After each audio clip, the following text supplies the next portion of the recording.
அந்த குழந்தையோட மனநிலை இப்போ பயங்கரமா பாதிக்கப்பட்டிருக்கும். யாரை பார்த்தாலும் அந்த குழந்தை பயப்படும். அவன் யாருன்னு தெரியாத ஒரு நபரை தானே தேடிட்டு இருக்காங்க. வாயில கரை இருக்குமா, அந்த பல்கள்ல கரை இருக்குமா, அதுதான் அவனை ஐடென்டிஃபை பண்ணி கொடுத்துருக்கு. அவன் போட்டிருந்த அந்த டிஷர்ட் அந்த தான் வந்து ஐடென்டிஃபை பண்ணி கொடுத்துருக்கு. நீங்க எப்ப பார்த்தாலும் அவங்க வாயில எதையாவது அமுத்தி வச்சுக்கிட்டே இருப்பாங்க நார்த் இந்தியன்ஸ். நீங்க அப்ப போதையில இருக்கவன் என்ன செய்வான், அவன் மைண்ட் என்ன சொல்லுதோ அதெல்லாம் செய்வான். அது குழந்தைன்னு கூட பார்க்காம அதை தூக்கிட்டு போய் அவன் பண்ணியிருக்கான். குழந்தைங்கன்னு இல்லை, பெரியவங்களையுமே அவன் வந்து இந்த வட மாநிலத்தவர்கள் வந்து இன்னொரு இஷ்யூ, அதாவது லேடிஸ் ட்ரெஸ்ஸஸ் காய போட்டிருந்தாங்க அப்படின்னா அதை வந்து முகர்ந்து பார்க்கறது. என்ன போன்னு சொல்ல முடியாது, நான் இங்கே தான் இருப்பேன், என்ன பண்ணுவே பண்ணிக்கோ, யாரை வேணா கூப்பிட்டு வா. அவனுக்கு வந்து தகுந்த தண்டனை கொடுக்கணும். இனிமேல் இனி ஒருத்தன் இந்த விஷயத்த பண்ணக்கூடாது. வணக்கம். வணக்கம் தம்பி. போன வாரம் பார்த்தீங்கன்னா ஒரு 10 வயசு சிறுமியை வந்து ஸ்கூல் விட்டு வர அந்த குழந்தைய பார்த்தீங்கன்னா கடத்தி கொண்டு போய் பாலியல் வன்கொடுமை பண்ணியிருக்காங்க. அந்த குழந்தை தப்பிச்சு வந்திருக்காங்க, இப்போ சிகிச்சையில் இருக்காங்க. அந்த குற்றவாளியை பார்த்தீங்கன்னா ஒரு 2 வாரமாகவே போலீஸ் தேடிட்டு இருக்காங்க. இப்போ அவர் சூலூர்பேட்டையில் பிடிச்சிருக்காங்க மேம். அதுவும் வட மாநிலத்தை சேர்ந்த அந்த குற்றவாளியை இப்போ இப்படி பிடிச்சாங்க. இந்த வட மாநிலத்தர் வந்து நம்ம ஊரில் என்னென்ன மாதிரி கிரைம் பண்ணுறாங்க மேம்? இது இப்போ வந்து இந்த குழந்தை அப்படிங்கிறது உங்களுக்கு தெரியும், அதுங்க வந்து ஒரு நல்ல விஷயத்த பார்த்தீங்கன்னா அப்படியே சிரிச்சுட்டு, குழந்தை மனம் அப்படின்னு சொல்லுவாங்க, எல்லாத்தையும் பார்த்து வெகுளித்தனமாக சிரிச்சுக்கிட்டு ஓடும். அந்த மாதிரி தான் இவன் வந்து அந்த பொண்ணை கூப்பிட்டுருப்பானோ இல்லை தூக்கிட்டு போனானோ என்ன பண்ணானோ நமக்கு தெரியல. அந்த குழந்தையோட மனநிலை இப்போ பயங்கரமாக பாதிக்கப்பட்டிருக்கும். யாரை பார்த்தாலும் அந்த குழந்தை பயப்படும். 10 வயசு குழந்தைக்கு ஆமாம் தெரியும். அது வந்து ஒரு ஒரு பயத்திலேயே இருக்கும். இது நிறைய கவுன்சிலிங் தேவைப்படும். இதனுடைய பிற்கால வாழ்க்கையில் வந்து இந்த சம்பவம் வந்து ஒரு சிலது வந்து இந்த நம்ம மனசுலேயே அப்படியே பதிஞ்சிருன்னு சொல்லுவாங்களே, பசுமரத்தாணி போல அந்த வயசு. இப்போ இந்த சம்பவம் அதனுடைய மனசில் பதிஞ்சிருக்கும் போது பிற்காலத்தில் அதுக்கு வந்து ஒரு ஆணை பார்த்தாலோ பக்கத்தில் வந்தாலோ அதுக்கு அந்த பய உணர்வு இருக்கும். அதுக்கு வந்து உண்டான ட்ரீட்மெண்ட் தான் இப்போ கொடுத்துக்கிட்டு இருப்பாங்க. But what ever it is, அவங்களுக்கு வந்து ரெகுலர் கவுன்சிலிங்கு இதெல்லாம் கொடுத்து இதுலேருந்து வெளியே வரணும்.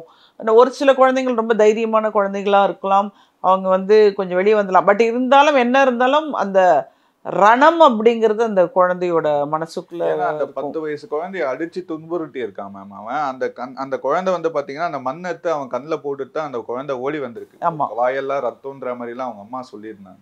ஆமா. இப்போ அது அட்லீஸ்ட் மண்ணை எடுத்து போடணுங்கிற ஒரு தாட் அந்த குழந்தைக்கு இருந்திருக்கு. அதுக்கு கண்டிப்பா நம்ம வந்து அது கொஞ்சம் பிரேவான குழந்தையாக தான் இருக்கும். இந்த சுச்சுவேஷன்லேருந்து மிக விரைவில் அது வந்து வெளியே வந்துடணும் அப்படிங்கிறது என்னுடைய ஆசை. கண்டிப்பாக வெளியே வந்துடுவாங்க. ஏன்னா அந்த அந்த தருணத்துலேயும் நம்ம வெளியே ஓடி வரணும் அப்படிங்கிற ஒரு உந்துதல் அந்த பொண்ணுக்கு இருந்திருக்கு. இல்லைன்னா மண்ணெல்லாம் தூக்கி போட்டிருக்காது. அது பயந்துருந்ததுன்னு வச்சுக்கோங்களேன், கண்டிப்பாக மண்ணை தூக்கி போட்டிருக்காது. அது என்ன பண்ணுறதுன்னு தெரியாமல் அழுதுட்டு இருந்திருக்கும். பட் அதனால இந்த குழந்தை வந்து கண்டிப்பாக குயிக்காக ரெக்கவரி ஆகணும்னு நம்ம எல்லாருமே. இப்போ அந்த சிசிடிவி ஃபுட்டேஜை வச்சு தான் போலீஸ் அவரை கண்டுபிடிச்சிருக்காங்க மேம். 2 வாரமாக தேடி இருக்காங்க, இப்போ சூலூர்பேட்டையில் பிடிச்சிருக்காங்க. அதாவது அதில் வந்து அந்த அவங்க இன்னைக்கு நான் பார்த்த செய்தியில் அவன் வாயில கரை இருக்குமா, அந்த பல்களில் கரை இருக்குமா, அதுதான் அவனை ஐடென்டிஃபை பண்ணி கொடுத்துருக்கு. அவன் போட்டிருந்த அந்த டிஷர்ட்டு அந்த தான் வந்து ஐடென்டிஃபை பண்ணி கொடுத்துருக்கு அப்படின்னு சொன்னான். அவன் இங்கே இந்த தப்பை பண்ணிட்டு சூலூரில் போய் உட்காந்துக்கிட்டான். என்ன பண்ணியிருப்பாங்க, ஆத்துல தான் தேடி இருப்பாங்க. இவன் சூலூர்பேட்டில் இருக்கான்றது உங்களுக்கு இருக்காது. பட் ஏதோ நம்ம தமிழ்நாடு போலீஸ் நினச்சா எதை வேணா பண்ணுவாங்க. இப்போ களத்தில் இறங்கி சூலூர்பேட்டை போய் பிடிச்சிட்டு வந்துட்டாங்க. இது அது அது அதுக்குண்டான அவங்க ட்ரேஸ் பண்ணி போயிருக்கணும். ஏன்னா இதில் நீங்கள் பார்த்தீங்கன்னா அவனோட ஃபோன் நம்பர் அவன் யாருன்னு தெரியாத ஒரு நம்பரை தானே தேடிட்டு இருக்காங்க. ஸோ அதனால் இது கண்டுபிடிச்சது ஒரு பாராட்டுதலுக்குரிய ஒரு விஷயம்.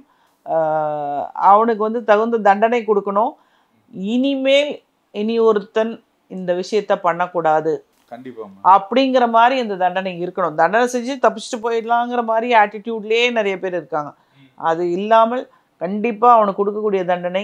இப்போ இந்த சவுதி அரேபியாலெல்லாம் அப்படியே ரோட்டில் அடித்து கொள்ளுவாங்க இல்லைங்களா, அது மாதிரி கூட வேணாம். நீங்கள் கூட்டிகிட்டு போங்க, வாழ்நாள் ஆயுள் தண்டனை கொடுங்க, இல்லை தூக்கு தண்டனை கொடுங்க, எது வேணால் கொடுங்க, அவனை வெளியே விடாதீங்க. பெண்களுக்கு பாதுகாப்பு இல்லாத சூழ்நிலையே போயிட்டு இருக்கு மேம். ஒரு பக்கம் வரதட்சணை கொடுமையில சூசைட் பண்ணிக்கிறாங்க. வெளிய போனா சின்ன குழந்தைய ரேப் பண்றாங்க. ஒரு 60 வயசு பாட்டி கூட சேஃப்டி இல்லையோன்ற மாதிரி தானே மேம் தோணுது இப்போ. ஆமா, சமீப இப்போ காலமா வந்து இந்த தொடர்ந்து சேஃப்டி வந்து அந்த நார்த் இந்தியன்ஸ் என்டர் ஆனதுக்கு அப்புறம் அந்த இது நான் தான் சொன்னேன் இல்லைங்களா, அந்த வெளியூர்ல நான் ஏன்னா நான் அந்த ஊரை சேர்ந்தவங்கிறதுனால எனக்கு கொஞ்சம் நிறைய விஷயங்கள் தெரிஞ்சிருக்கிறதுனால சொல்றேன். அந்த ஏரியாவில் பெண்கள் அணியும் ஆடை காய போட்டிருந்தா அதை முகர்ந்து பார்க்கறது அந்த மாதிரி. இப்போ யாரும் துணி வெளியே காய போடுறதுக்கு பயப்படுறாங்க. முன்னெல்லாம் பார்த்தீங்கன்னா ஊர்களில் வந்து கதவை திறந்து போட்டுட்டு இருக்கோம். எந்த வீடுமே நீங்கள் ஊரில் வந்து பூட்டி இருக்காது. அது வாட்டுக்கு திறந்து தான் கிடக்கும். அதை திறந்து விட்டுட்டே இப்ப அவங்க வாட்டுக்கு வில்லேஜ்ல கூட தோட்டத்துக்கு இவங்க போயிட்டு இருக்காங்க வருவாங்க. மேம். ஆமாம், இப்போ வில்லேஜில் கதவு திறந்து வைக்க பயப்படுறாங்க. கதவு பூட்டிடுறாங்க. முன்ன வந்து டிவி இருக்காது, எல்லாரும் வெளியே இருப்பாங்க. இப்போ பார்த்தீங்கன்னா வெளியில் யாருமே இல்லை. யாரை பார்த்தாலும் ஏதாவது ஒரு சீரியல் போட்டு வீட்டில் உட்காந்து பார்த்துக்கிட்டு இருக்கிறாங்க. அதுக்கப்புறம் இப்போ எல்லாரும் மொபைலும் வேறு யூஸ் பண்ண கற்றுக்கிட்டாங்க. யூடியூப் உட்காந்து பார்த்துட்ருக்காங்க. முன்ன வந்து சிசிடிவி கேமராலாம் எங்கள் ஊருக்கு தேவையில்லை. ஊரில் இருக்க எல்லா பார்ட்டிஸும் சிசிடிவி கேமரா தான். யாராவது யார் காரில் வரீங்க, எப்போம்மா வந்த ஊருக்கு அப்படின்னு கேட்பாங்க. இப்போ அதை கேட்குறதுக்கெலாம் ஆள் இல்லை. ஏன்னா எல்லோரும் அவங்களும் டிவி பார்த்துட்ருக்காங்களே. ஸோ அதனால் வந்து சிசிடிவி கண்காணிப்புங்கிறது ஊர் இப்போ நாட்டுப்புறங்களில் மிகவும் அவசியமாக ஆயிடுச்சு. இப்போ கிராமப்புறங்களில் திறந்து வச்சு அதை வீட்டில் வந்து ஜுவல்ஸ் இருக்கும், பணம் இருக்கும், எல்லாத்தையும் திறந்து போட்டு போவாங்க. இன்றைக்கி வந்து அப்படி கிடையாது. நீங்கள் நாமக்கல்லில் தொடர்ந்து இந்த ஒரு மேரிட் விமனை வந்து ரேப் பண்ணி கொலை பண்ணிவிட்டு கிட்டத்தட்ட 1 இயருக்கு மேலே செய்தி வந்துட்டு இருந்துச்சு. ஆனால் இன்றைக்கும் அங்கே வந்து ப்ராப்ளம் பயந்துக்கிட்டு தான் மக்கள் இருக்காங்க. இந்த ஜேடர்பாளையம்ங்கிற பகுதியை தாண்டி அந்த ஏரியாவில் வந்து நீங்கள் பார்த்தீங்கன்னா வந்து நைட்டு வந்து சாயந்தரம் அப்போ தான் வயலில் பார்த்துட்டு போயிருப்பாங்க. வாழைக்கண்ணெல்லாம் அப்படியே பெருசாக இருக்கும், வாழை மரம்லாம். அடுத்த நாள் வந்து பார்த்திங்கன்னா ஃபுல்லாக அடியோடு வெட்டியிருப்பாங்க, குளத்தல்ல கூடியது. அதே மாதிரி ஹார்வெஸ்ட்டுக்கு ஒரு 2 மாதம் முன்னாடி இருக்குது, கரும்பு வெட்டிடுவாங்க. ஹார்வெஸ்டாக கரும்பு வெட்டினா கூட நம்மளால் சக்கரை ஆலைக்கு அனுப்பிச்சிட முடியும். அதில் 1 2 வெட்ட மாட்டாங்க, டோட்டல் வாஷ் அவுட்டு 3 ஏக்கரு நைட்டில் வந்து இந்த மாதிரி பண்ணுறாங்க. அப்புறம் என்னாச்சு, இதுக்காக வந்து இந்த வட மாநிலத்தவர் தான் இந்த பிரச்சனையே. இது வந்து நிறைய வந்து அவங்க ரோடு மறியல்லாம் கூட அந்த ஏரியா பீப்புள் வந்து உட்காந்து பண்ணாங்க. பட் ஒரு எஃபெக்ட்டுமே இல்லை அதுக்கு.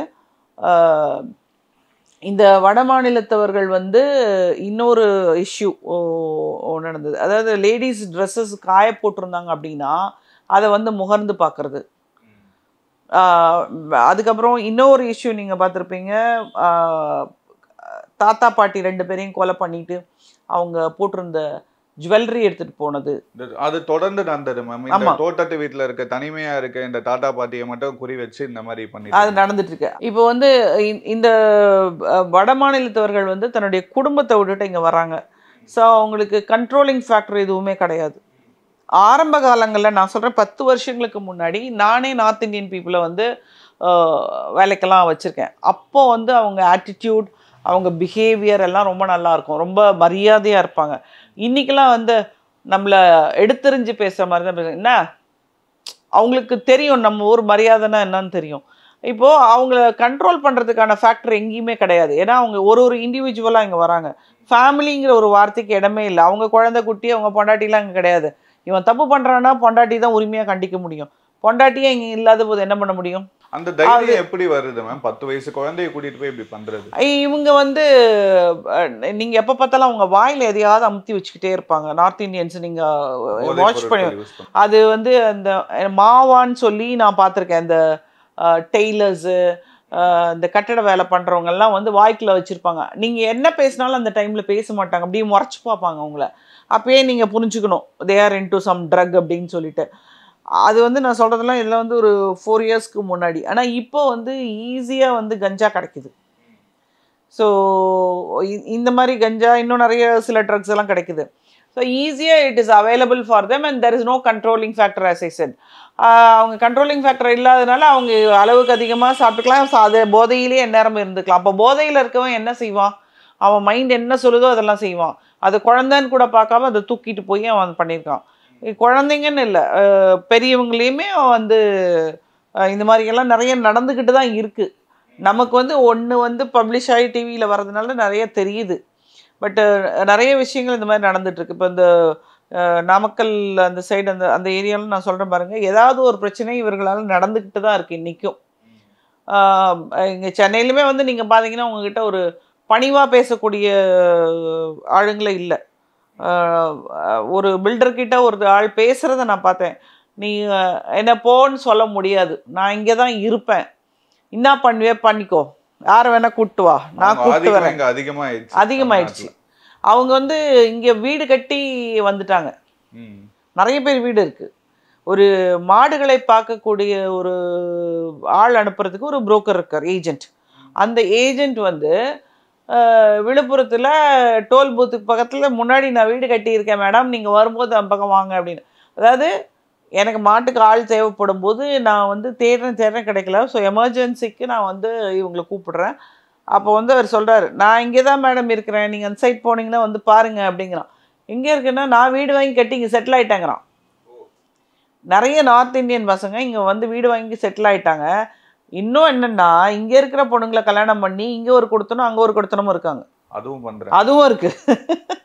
இது எல்லாமே வந்து நான் இவங்களோட பேசுறது, எனக்கு கொஞ்சம் ஹிந்தி தெரியுங்கிறதுனால நான் எங்கேனாலுமே போய் பேசிடுவேன். இந்த ஒர்க்கர்ஸோட பேசும்போதெல்லாம் நான் கண்டுபிடிக்கக்கூடிய விஷயங்கள் இது. ஒரு பெண்களுக்கு பாதுகாப்பு இல்லாத சூழ்நிலை தான் நம்ம. ஆமாம், கண்டிப்பாக. இது வந்து வடநாட்டவர்கள் உள்ளே வந்திருக்காங்க. அதுக்கு காரணம் நம்ம ஆளுங்க வந்து யாரும் வேலை செய்யறதுக்காக இறங்காததுனால எல்லா வேலைகளிலும் இப்போ மாடு பார்த்துக்கிறதா இருக்கட்டும், கோழி பார்த்துக்கிறதா இருக்கட்டும், வீடு கட்டுறது, நாற்று நடுதல், இப்போ மெட்ரோ ட்ரெயின் ஒர்க்கு, இது எல்லாமே என்ன ஆகுது, இவங்க வந்து இவங்களுக்கு உண்டான சேலரி வந்து அவங்க ரொம்ப சிக்கனமாக செலவு பண்ணிவிட்டு பேலன்ஸ் பூரா அவங்க ஊருக்கு தான் அனுப்புகிறாங்க. ஸோ இங்கேருந்து பணம் வந்து வெளியூருக்கு போய்கிட்டே தான் இருக்குது. அது இல்லாமல் அது போனாலும் பரவாயில்ல, பெண்களுக்கு பாதுகாப்பற்ற சூழல் உருவாக்கிட்டு இருக்குது. இது வந்து ஒரு இந்த இந்த அஃபென்ஸ் பண்ண அவனுக்கு கொடுக்கக்கூடிய தண்டனை மற்றவர்களுக்கு பாடமாக இருக்கணும்.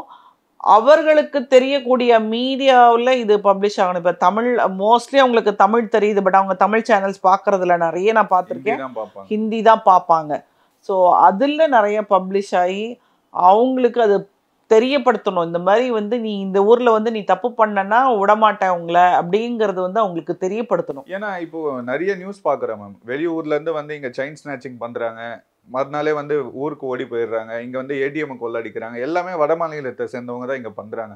இப்படியே கிரைம் ரேட் அதிகமாகுது இல்லையா மேம்? இவங்களுக்கு ஒரு அடையாளமே இல்லை, இங்கே யாருமே அவங்கள கேட்கறது இல்லை, எங்கேருந்து வந்திருக்கீங்கன்றது யாருமே கேட்கறது இல்லை. இல்லை, அதுதான் அவங்க கொடி பிடிச்சிடுறாங்களே. ஒரு டைம் வந்து இந்த மாதிரி திருப்பூரில் ஒரு பையனை தட்டி கேட்டதுக்கு தான், ஒரு வட மாநிலத்தினரை தட்டி கேட்டதுக்கு தான் மற்ற வட மாநிலத்தினரும் இங்கேருந்து கிளம்பி போயிட்டாங்க. அப்போ நமக்கு எந்த ஊர்லேயும் ஆளே கிடையாது, மெட்ரோ ஒர்க்ஸ் நின்று போச்சு, எல்லா வேலைகளும் நின்று போச்சு.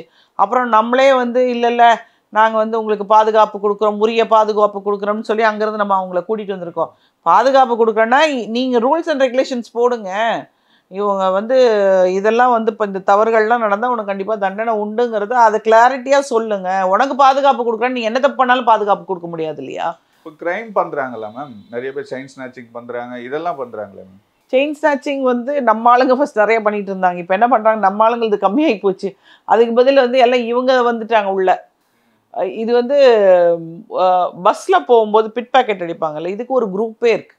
இது வந்து சேலத்துலேருந்து வந்து சென்னையில் தங்கி கரெக்டாக அந்த டி நகருக்கு வந்து போகிற பஸ்ஸில் ஏறுவாங்க. ஏன்னா அங்கே தான் அதிகமான ஷாப்பிங் நடக்கும். அப்போ நான் சொல்கிறது வந்து இது ஒரு 15 இயர்ஸ்க்கு முன்னாடி நான் ஒரு கேங்கே ஆக்சுவலாக பிடிச்சி கொடுத்தேன், போலீஸ்க்கு பிடிச்சி கொடுத்தேன்.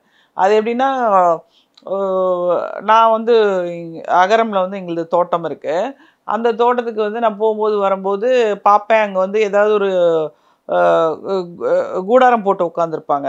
சம்டைம்ஸ் வந்து இந்த குடுகுடுப்பக்காரன் வந்து ஒரு 90 மாடு வச்சு போட்டிருப்பான். நான் வந்து கேட்பேன், எப்படி நீ வந்து போட்ட அப்படின்னா, தலைவர் பர்மிஷன் கொடுத்தாரு அப்படிமா. உடனே தலைவர்கிட்ட போய் நான் கேட்பேன். ஏன்னா அப்போது ஒரு சின்ன வில்லேஜ், அங்கே வண்டி வரதே பெரிய விஷயமா இருக்கும். அப்போ தலைவர்கிட்ட போய் கேட்பேன், ஆமாம்மா நாங்கள் கொடுப்போம், இந்த மாதிரி பர்மிஷன் கொடுப்போம், இங்கே நிறைய புல் இருக்குன்னா வந்து கேட்பான், நான் கொஞ்ச நாள் இங்கே வந்து மாடு வச்சுக்கிறேன்னு சொல்லிட்டு, அப்போ நான் அவங்களை விட்டுருவோன்னு. அதே மாதிரி இந்த கும்பலையும் நான் கேட்டேன், ஏன்னா நீங்கள் எப்படி இங்கே வந்தீங்கன்னா அப்படின்னு சொல்லிட்டு எனக்கு ஒரு டவுட் இருந்துச்சு. பட் அப்படியே விட்டுட்டேன். எங்கள் வாட்ச்மேன் வந்து ஒரு நாள் திடீர்னு ஃபோன் பண்ணிட்டு என்னை அடிக்க வராங்கம்மான்னு. யாரை ஒன்று அடிக்க வராங்க அப்படின்னு. அது கூடாரம் போட்டிருக்கவங்க. கூடாரம் அப்போ யார் இவங்க பர்மிஷன் வாங்கலையாடா அவங்க அப்படின்னு சொல்லிட்டு உடனே நான் வந்து தலைவருக்கு ஃபோன் அடித்தேன். அவங்க வந்து இல்லையா மேடம் எனக்கு தெரியாத, நீங்கள் முன்னாடியே சொல்லியிருக்கலாமே அப்படின்னாங்க. சரி அப்படின்னு சொல்லிட்டு நான் என்ன பண்ணிட்டேன், உடனே 100க்கு ஃபோன் அடிச்சிட்டேன். 100க்கு ஃபோன் அடிச்சுட்டு நான் மணி ஒரு 8 இருக்கும். நானே என் பையன் அப்போ ரொம்ப சின்ன பையன், ஸ்கூல் படிச்சுட்டு இருந்தான். அப்புறம் இங்கே ஒருத்தங்க அவங்க வந்து இந்த பெரிய கட்டை இருக்குது இல்லையா, அதெல்லாம் எடுத்து வச்சுட்டாங்க. எதுக்குன்னா நம்மளே எதாவது பண்ணிட்டேன்னா அடிக்கிறதுக்கு வேணும்னு சொல்லி எடுத்து வச்சுட்டு நாங்கள் இங்கேருந்து கிளம்பி போனோம். இங்கேருந்து ஒரு 8 கிலோமீட்டர்ஸ் போனோம். போயிட்டு இறங்கி நாங்கள் போய் எல்லா சைடும் அங்கே போய் நின்று பார்த்தா அவனுங்க இருக்கானுங்க. நான் சொல்கிறேன் போலீஸுக்கிட்ட, நீங்கள் வந்து சைரன் போடாமல் வாங்கன்னு சொன்னேன். அவங்க சைரன் போட்டு வந்து அவன் ஓடி போய் முள்ளுபதற்குள்ள ஒளிஞ்சிக்கிட்டானுங்க. அதுக்கப்புறம் உட்காந்து ரவுண்ட் அப் பண்ணி அவனுங்களை பிடிச்சி பார்த்தா ஃபுல்லாக வந்து அவங்க, மேடம் எப்படி மேடம் இவ்வளோ நாளாக இங்கே இருந்தாங்க சொல்லவே இல்லையே நீங்கள். எனக்கு என்னப்பா தெரியும், எங்கள் ஃபார்மில் வேலை பார்க்கணுன்னு இவனுங்க வந்து மிரட்டி அடிக்க வந்தப்போ அவன் எனக்கு ஃபோன் பண்ணி சொன்னோடனே நான் உங்களுக்கு கூப்பிட்டேன். மேடம் அவங்க பெரிய கேங் மேடம், அவங்க பிட் பேக்கெட் அடிக்கிறவங்க, சேலத்துக்காரங்க. இப்போ பக்கத்துல அக்கம் பக்கத்துல இருக்கிற இந்திக்காரங்க இருந்தா கூட எல்லாரையும் சந்தேகப்பட வேண்டிய சூழ்நிலை தான். ஆமா ஆமா நம்ம சேஃப்டி இல்லைல்ல. இவங்களை யார் தான் கண்டுபிடிக்கிறது? அங்கிருந்து வந்து தமிழ்நாட்டுல ஒரு 10 வயசு குழந்தைய ரேப் பண்றானா என்ன தைரியத்துல பண்றாங்க? அதுதான் வந்து சங்கம் மாதிரி ஃபார்ம் பண்ணிட்டாங்களா. திருப்பூர்ல நடந்த இஷ்யூக்கு அப்புறம் எதுனா ஒன்னா போர்க்கடி தூக்குறாங்க. இந்த இப்போ இங்கே பக்கத்தில் வேலை நடக்குதுல ஹிந்திக்காரங்க தான் வேலை பார்க்குறாங்க. ஹிந்திக்காரங்க வந்து அவங்களுக்கு வந்து ஒரு சேஃப்டி, நீங்கள் வேலைக்கு வாங்க உங்கள் உயிருக்கு நாங்கள் உத்தரவாதம்னு சொல்லி வர சொல்லியாச்சு. அதை வந்து அவங்க மிஸ்யூஸ் பண்ணுறாங்க. So this is your limit. நீ இந்த தப்பு வேலை பண்ணன்னா உனக்கு இந்த தண்டனை கண்டிப்பாக உண்டு அப்படிங்கிறத வந்து தெரிவிச்சிடணும். அங்கேருந்து வந்து நீ என்ன வேணாலும் பண்ணு அப்படின்னு அவனை விட்டுடக்கூடாது. வடநாட்டில் வந்து ஏதோ ஒரு கிராமம் இருக்கு, அந்த கிராமத்தில் மொத்த பேருமே தொழிலே திருட்டு தொழிலாம். அந்த மாதிரிலாம் இருக்கவங்கலாம் இங்கே வந்தானா என்ன பண்ணுவான்? ஸோ அதெல்லாம் வந்து கண்டிப்பாக நம்ம கண்ட்ரோலில் கொண்டு வந்து தான் ஆகணும். ஸோ நீங்கள் வந்து அவங்களுக்கு எப்போ பாதுகாப்பு கொடுப்பீங்க? நீ ஒழுங்காக உன் வேலையை பண்ணிவிட்டு மற்றவர்களுடைய பிரச்சனை இல்லை, மற்றவர்களை பிரச்சனை பண்ணாமல் இருந்தனா உனக்கு உண்டான மரியாதை கண்டிப்பாக கிடைக்கும். நீ என்னைக்கு வந்து ஒரு சின்ன குழந்தைய வந்து பாலியல் தொல்லை பண்ணுற, ஒரு திருமணமான பொண்ணை வந்து பாலியல் பண்ணது மட்டும் இல்லாமல் அவனோட எரிச்சு போடுற, அப்புறம் திருடுறீங்க, இவ்வளோ விஷயங்கள் நீங்கள் பண்ணும்போது அதுக்கு உண்டான தண்டனை கண்டிப்பாக கிடைத்தே ஆகணும். அப்போ இவங்க வந்து கொடுக்கணும். நீங்கள் இதெல்லாம் லிமிட்ஸை தாண்டினீங்கன்னா உங்களுக்கு தண்டனை கண்டிப்பாக உண்டு அப்படிங்கிறத இந்த கேஸ் மூலமாக உணர்த்தியே ஆகணும், அதை சொல்லியே ஆகணும். ஏன்னா இந்த கேஸுக்கு ஒரு சரியான தண்டனை கிடைச்சாதான் இதுக்கப்புறம் மற்ற வட மாநிலத்தவங்க பயப்படுவாங்க. ஆமாம், அது ஒரு பயங்கர இந்த கேஸில் வந்து வரக்கூடிய முடிவு தான் இவங்க வந்து அவங்களோட லிமிட்ஸை தாண்டாமல் இருக்கிறதுக்கு ஒரு வழிமுறையாகவே இருக்கும். இப்போ வந்து இந்த இஷ்யூக்கு அப்புறம் நம்ம வந்து இந்த காந்தியடிகள் ராத்திரி 12 மணிக்கு தனியாக நடந்து போக சொன்னார். நானும் நடந்து பார்த்துருக்கேன், ஒன்றும் ஆனதெல்லாம் இல்லை. ஆனால் இப்போ திரும்பி வந்து காந்தியடிகள் வந்து இதெல்லாம் கேட்டால் கஷ்டப்படுவார். அந்த மாதிரி ஒரு நிலைமை மாறிக்கிட்டு வருது. நைட்டில் வந்து வெளியே போகலாமா? இன்னொன்று வந்து பார்த்திங்கன்னா நிறைய வேலை இல்லாதவங்கெல்லாம் வந்து திருடி பிழைக்கலாங்கிற ஒரு எண்ணத்துக்கு வந்துட்டாங்க. ஸோ அதெல்லாம் வந்து பெண்களுக்கு ஒரு பலவீனமான ஒரு பாதுகாப்பின்மையை கொடுக்கறது. ராத்திரியில் வந்து நீங்கள் வெளியில் போகிறத இனிமேல் யோசிக்கணும், ஒரு தகுந்த துணையோடு போகணும். வீட்டில் பெண் குழந்தைகள் இருந்தாங்க அப்படின்னா அவங்கள வந்து தகுந்த பாதுகாப்போடு வந்து இருக்கிறதுக்கு நம்ம ஒரு சேஃப்டி ப்ரிகாஷனரி மெத்தட்ஸ் எடுத்துக்கணும். நம்ம ஒரு ஃப்ளாட்டில் கூட பார்த்துருக்கோம், ஒரு பெண் குழந்தைய அதுக்கு மாடியில் இருக்கக்கூடிய ஒரு நபர் வந்து கல்யாணான நபர் வந்து பாலியல் இந்த மாதிரி நடந்துக்கிட்டே இருக்குது. ஸோ பெண் குழந்தைகளுக்கு உகந்த பாதுகாப்பு முறைகளை வந்து நம்ம சொல்லி கொடுக்கணும். ப்ளஸ் இந்த பொண்ணு போட்டிருக்காங்க பாரு, எனக்கு உண்மையிலே அந்த 10 வயது சிறுமியை வந்து பார்க்கணுன்னு தோணுது. மண்ணை அள்ளி அவன் மேலே தூவணுங்கிற எண்ணம் தோன்றியிருக்கு. ஸோ இந்த மாதிரி விஷயங்களை சிறு குழந்தைங்களுக்கு நீங்கள் சொல்லி கொடுக்க வேண்டிய கட்டாயத்தில் இருக்கீங்க. பெப்பர் ஸ்ப்ரே அடிங்க, மண் எடுத்து போடுங்க, மிளகாப்பொடியை தூவுங்க, இந்த மாதிரி விஷயம்லாம் நீங்கள் வீட்டில் இருக்க பெண் குழந்தைங்களுக்கு நீங்கள் சொல்லிக் கொடுக்க வேண்டியது அவசியம். ரொம்ப நன்றி மேம்.